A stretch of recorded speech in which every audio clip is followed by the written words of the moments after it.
ராணிப்பேட்டை அருகே கோவில் திருவிழாவில் ஏர்கன் மூலம் வானத்தை நோக்கி சுட்ட இளைஞரை போலீசார் கைது செய்துள்ளனர். இந்த சம்பவம் குறித்த கூடுதல் தகவல்களை எமது செய்தியாளர் சதீஷிடம் கேட்கலாம். சதீஷ், வணக்கம். இந்த இளைஞர் எதன் அடிப்படையில் எந்தெந்த பிரிவுகளின் கீழ் கைது செய்யப்பட்டிருக்கிறார்? முழுமையான தகவல் என்ன?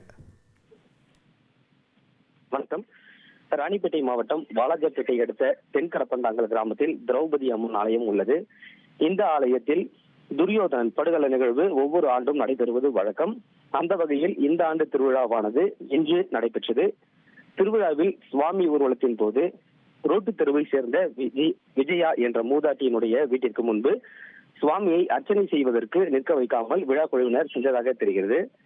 இதனால் ஆத்திரமடைந்த சென்னையை சேர்ந்த அவரது பேரன் புவனேஸ்வரன் என்ற இளைஞர் தான் ஆன்லைன் மூலமாக ஆர்டர் செய்து வாங்கியிருந்த ஏர்கன்னை கொண்டு வானத்தை நோக்கி சுட்டு விழா குழுவினரை மிரட்டியுள்ளார்.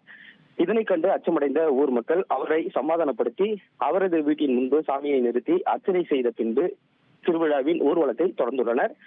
இது தொடர்பாக விழா குழுவினர் வாலாஜாப்பேட்டை காவல் நிலையத்தில் புகார் மனு அளித்தனர்.